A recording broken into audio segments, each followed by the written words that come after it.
Bismillahirrahmanirrahim. Assalamualaikum warahmatullahi wabarakatuh. Selamat pagi kepada Bapak Ananda Setiawan, MAK, selaku mata kuliah akuntansi lanjutan dan teman-teman yang saya hormati. Saya ucapkan terima kasih atas kesempatan kepada kelompok kami untuk menyampaikan diskusi yang berjudul Kewajiban Lancar. Sebelum masuk ke penjelasan materi, izinkan saya untuk memperkenalkan kelompok kami.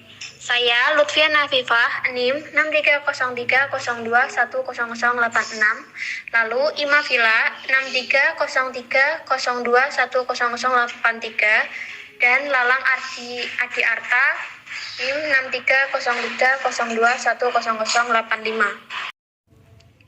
Halo, dalam materi ini memberikan definisi kewajiban lancar serta jenis-jenis kewajiban lancar dan utang wesel jangka pendek. Materi ini juga menyertakan beberapa contoh untuk materi yang diperkenalkan. Sederhananya, kewajiban adalah utang yang harus dibayar atau diselesaikan oleh perusahaan di masa yang akan datang dengan menggunakan kewajiban lancar atau tidak lancar, tergantung dari waktu penyelesaiannya atau pembayarannya. Lalu, apa itu kewajiban lancar? Kewajiban lancar atau current liabilities adalah kewajiban keuangan jangka pendek perusahaan yang memiliki batas jatuh tempo pembayaran kurang dari 12 bulan atau dalam siklus operasi normal. Siklus operasi juga disebut sebagai siklus konversi kas, yang artinya waktu yang dibutuhkan perusahaan untuk membeli sebuah inventaris dan mengubahnya menjadi kas dari penjualan. Kewajiban lancar biasanya diselesaikan dengan menggunakan aset lancar, yang termasuk dalam aset lancar adalah kas ataupun piutang. Selain itu, aset rasio lancar juga merupakan faktor yang penting dalam menentukan suatu kemampuan perusahaan untuk membayar hutangnya pada saat sudah dalam jatuh tempo. Baik, di sini saya akan menjelaskan tentang jenis-jenis kewajiban lancar. Langsung saja, yang pertama itu ada utang dagang atau utang usaha, yang kedua wesel bayar atau utang wesel, yang ketiga utang panjang berjalan, yang keempat utang pajak penghasilan, yang kelima pajak penghasilan karyawan yang dipotong gaji, yang keenam bagian utang jangka panjang yang jatuh tempo pada periode sekarang, dan yang ketujuh utang dividen, 8 pendapatan diterima di muka, ke-9 kewajiban kontingensi, yang ke-10 uang jaminan yang dapat diminta kembali, yang 11 utang bonus. Baik, langsung saja. Yang pertama jenis-jenisnya yaitu utang dagang atau account payable. Utang dagang atau utang usaha payable atau trade account payable adalah utang yang timbul sebagai akibat adanya pembelian barang atau jasa yang dilakukan secara kredit. Pembelian secara kredit adalah pembelian yang mempunyai kesenjangan waktu antara penerimaan barang atau jasa dengan pembayarannya, di mana penerimaan barang atau jasa tersebut mendahului pembayarannya. Untuk pembelian secara kredit, biasanya pihak penjual mencantumkan syarat penjualan atau syarat pembelian. Syarat penjualan ini biasanya dicantumkan dalam faktur penjualan, misalnya N/30, di mana N adalah singkatan dari neto. Harga faktur atau jumlah yang tertera dalam faktur harus dibayar dalam jangka 30 hari sejak tanggal faktur. Penjualan misalnya N/30, di mana N adalah singkatan dari neto. Syarat penjualan seperti ini berarti bahwa harga faktur atau jumlah yang tertera dalam faktur harus dibayar dalam jangka waktu 30 hari sejak tanggal faktur. 10 per EOM, di mana EOM adalah singkatan dari end of month, yang berarti bahwa faktur harus dibayar dalam jangka waktu 10 hari sesudah akhir bulan, dihitung dari bulan yang tercantum dalam faktur. Agar segera dilakukan pembayaran atas utang dagang ini, biasanya penjual memberikan penawaran menarik berupa potongan tunai. Potongan tunai yang ditawarkan dicantumkan dalam faktur penjualan. Misalnya seperti contoh 2/10, N/30, yang berarti bahwa pembeli akan mendapatkan potongan tunai sebesar 2% dari harga faktur bila pembeli melunasi dalam waktu 10 hari dari tanggal faktur dengan jangka waktu kredit selama 30 hari. Bentuk syarat yang lain adalah 1 per IOM, N/60, artinya pembeli akan mendapatkan potongan 1% dari harga faktur bila pembeli melunasi sebelum akhir bulan dengan jangka waktu kredit selama 60 hari. Yang kedua, utang wesel atau notes payable. Utang wesel adalah kewajiban berupa janji tertulis untuk membayar sejumlah uang pada tanggal tertentu di masa yang akan datang kepada pihak lain yang timbul akibat pembelian barang atau jasa, transaksi pinjaman atau utang jangka panjang yang segera jatuh tempo, atau dapat dikatakan sebagai kewajiban yang didukung dengan janji tertulis atau promise. Dari sisi perusahaan yang berutang, janji tertulis ini disebut dengan wesel bayar. Sebaliknya, dari sisi perusahaan yang berpiutang, janji tertulis ini disebut dengan wesel tagih. Jangka waktu wesel ini berbeda-beda untuk setiap perusahaan. Apabila jangka waktu kurang dari 1 tahun, maka wesel dikelompokkan sebagai kewajiban atau utang lancar. Terdapat 2 jenis wesel, yaitu wesel berbunga dan wesel tidak berbunga. Untuk wesel berbunga berarti pemegang wesel bayar akan dikenai bunga sebesar yang tercantum dalam wesel. Sebaliknya, untuk wesel tidak berbunga, pemegang wesel bayar tidak akan dikenai bunga. Ketiga adalah pajak penjualan atau PPN keluaran. Pajak penjualan merupakan pajak penjualan atas pajak pertambahan nilai PPN yang dikenakan atas barang-barang yang dijual perusahaan. Perusahaan atau penjual memungut pajak tersebut dari pembeli yang selanjutnya harus menyetor hasil pemungutannya ke kas negara. Pajak yang dipungut sebesar tarif yang telah ditetapkan negara dan dipungut sebesar persentase tertentu dari nilai penjualannya. Pemungutan ini menimbulkan utang pajak penjualan bagi perusahaan yang memungutnya karena timbul kewajiban bagi perusahaan untuk menyetorkan hasil pungutannya ke kas negara. Yang keempat, pajak penghasilan. Pajak penghasilan diartikan pajak yang dihitung berdasarkan pada penghasilan yang diperoleh oleh wajib pajak badan dengan tarif tertentu pada akhir periode fiskal.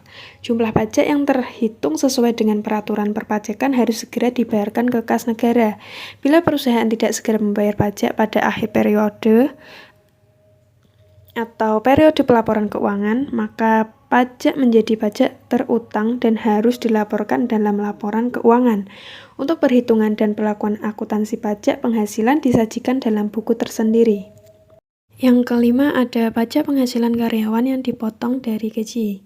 Pajak penghasilan karyawan merupakan pajak yang dikenakan pada seseorang karyawan yang memiliki penghasilan dari perusahaan. Pajak ini bisa dipungut perusahaan dari karyawannya. Selanjutnya, perusahaan akan menyetorkan hasil pemungutan ini kepada kas negara. Prosedur dan jurnal pencatatannya hampir sama dengan pajak penjualan. Bagian utang jangka panjang yang jatuh tempo pada periode sekarang atau current maturities of long-term debt.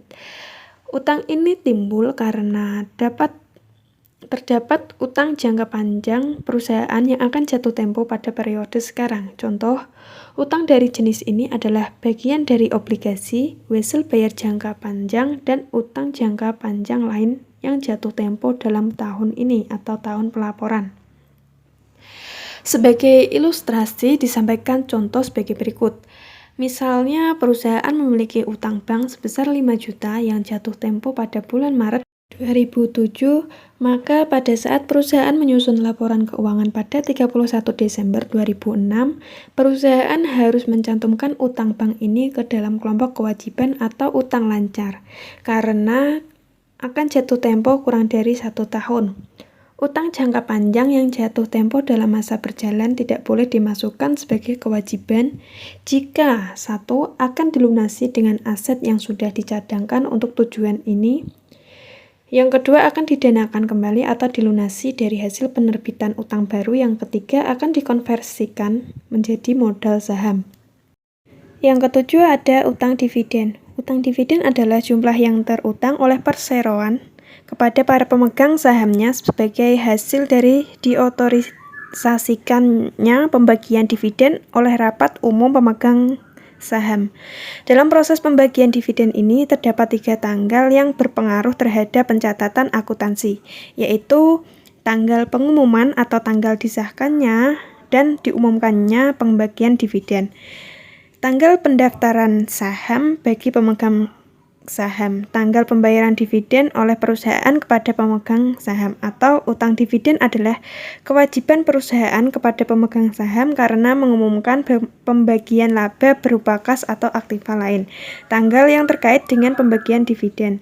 Yang pertama, tanggal pengumuman, diumumkannya dividen. Yang kedua, tanggal pendaftaran, yaitu terdaftarnya pemegang saham. Yang ketiga, tanggal pembayaran, yaitu dibayarnya dividen. Yang kedelapan, pendapatan diterima di muka. Perusahaan kadang-kadang menerima pembayaran uang muka lebih dahulu atas penjualan barang dagangan atau atas penyerahan jasa kepada pembeli atau pelanggannya. Penerimaan kas yang terjadi sebelum barang atau jasa diserahkan disebut sebagai pendapatan. Pendapatan diterima di muka, atau dapat dikatakan bahwa kewajiban yang timbul karena diterimanya kas dari pelanggan untuk pesanan barang atau jasa yang akan diserahkan dalam periode yang akan datang. Yang kesembilan yaitu kewajiban kontingensi. Kadangkala perusahaan memberikan jaminan atau garansi kepada pelanggannya atas barang atau jasa yang dibelinya. Garansi atau jaminan ini biasanya diberikan dalam rangka untuk menarik minat pembeli. Apabila perusahaan memberikan jaminan atas barang atau jasa yang dijualnya, maka perusahaan harus mengakui adanya kewajiban yang disebut dengan kewajiban kontingensi. Kewajiban kontingensi adalah kewajiban yang tergantung pada terjadinya atau tidak terjadinya satu atau lebih kejadian masa depan untuk memastikan jumlah kewajiban atau utang yang harus diselesaikan. Atau dapat juga diartikan sebagai kewajiban lancar yang kepastiannya jumlah yang dibayar, pihak yang menerima pembayaran, dan tanggal pembayarannya tergantung pada peristiwa di masa yang akan datang. Untuk itu perlu ditaksir jumlah kewajiban yang akan dibayar di masa yang akan mendatang. Kewajiban ini biasanya meliputi utang garansi, yaitu kewajiban yang timbul sebagai akibat pemberian garansi atas penjualan barang atau jasa. Perlakuan terhadap biaya garansi. Yang pertama, garansi diakui sebagai biaya pada periode penjualan atau expense warranty treatment. Yang kedua, biaya garansi diakui jika garansi tersebut telah terjadi atau sales warranty treatment.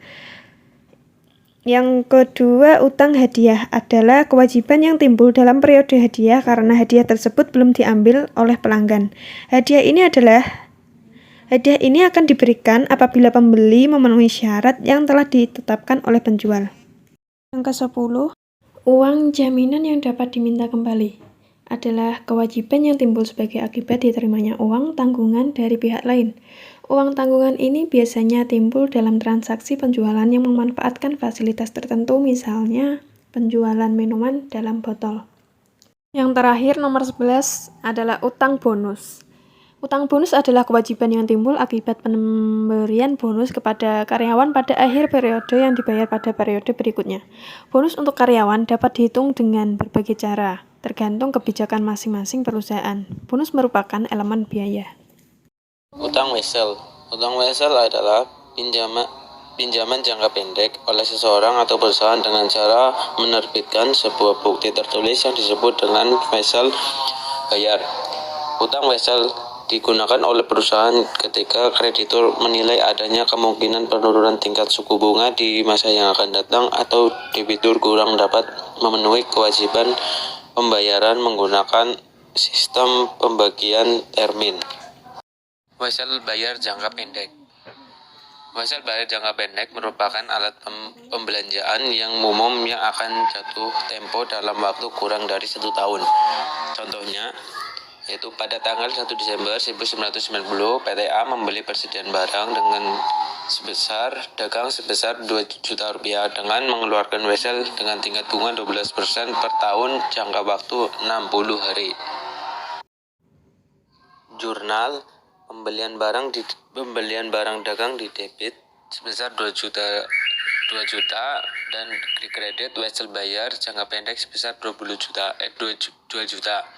Pembelian barang dengan mengeluarkan sebuah wesel pada tanggal 31 Desember, beban bunga di kredit 20.000, hutang bunga di kredit sebesar 20.000.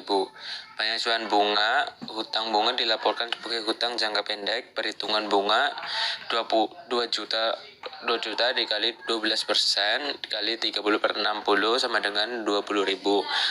dari tanggal 1 Desember sampai tanggal 31 Desember, yaitu 30 hari jurnal balik. Pada tanggal 1 Januari hutang bunga di debit sebesar 20.000 dan dikredit beban bunga sebesar 20.000. Pembayaran wesel 30 Januari wesel bayar di debit sebesar 2 juta, beban bunga di debit sebesar 40.000 dan dikredit kas sebesar 2.040.000. Perhitungan bunga 20.000 dikali 12% dikali 30 per 60 sama dengan 40.000. Hasil bayar jangka pendek yang dikeluarkan dengan diskon. Perusahaan dapat juga mendiskontokan weselnya untuk peminjaman uang pada bank. Diskonto yaitu pengeluaran terhadap nilai bunga dari nilai normal wesel. Contoh, PT ABC mendiskontokan weselnya yang mempunyai nilai nominal sebesar 1 juta rupiah, jangka waktu wesel 60 hari, tanggal wesel 1 Desember 1994 dengan tingkat diskonto sebesar 12%.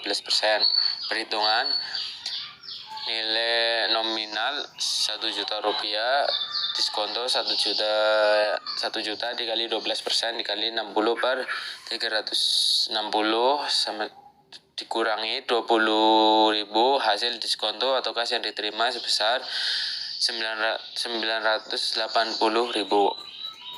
Kas berada di debit sebesar 980, diskonto wesel bayar di debit sebesar 20.000, wesel bayar di kredit sebesar 1 juta. Mencatat pendiskontoan wesel bayar pada tanggal 31 Desember, beban bunga berada di debit sebesar 10.000, diskonto wesel bayar berada di kredit sebesar 10.000. Amortisasi atau penghapusan diskonto wesel bayar A menyesuaikan akhir tahun merupakan pengukuran beban bunga dan menghapuskan diskonto wesel bayar. Perhitungan 1 juta dikali 12% dikali 30 per 360 sama dengan 10.000. Tanggal 1 Desember sampai 31 Desember 30 hari. Pada tanggal 30 Januari beban bunga 10.000, diskonto wesel bayar 10.000. Amortisasi penghapusan diskonto wesel, pengakuan beban bunga dan penghapusan diskonto wesel bayar berikutnya. Perhitungan 1 juta dikali 12% dikali 30 per 60 sama dengan 10.000. Pada tanggal 31 Desember sampai 30 Januari 30 hari. Pada tanggal 3 Januari wesel bayar di debit sebesar 1 juta dan kas di kredit sebesar 1 juta. Sekian, terima kasih dari kelompok kami. Kurang lebihnya mohon maaf apabila ada kesalahan kata atau dalam penyampaian materi. Saya ucapkan terima kasih. Wassalamualaikum warahmatullahi wabarakatuh.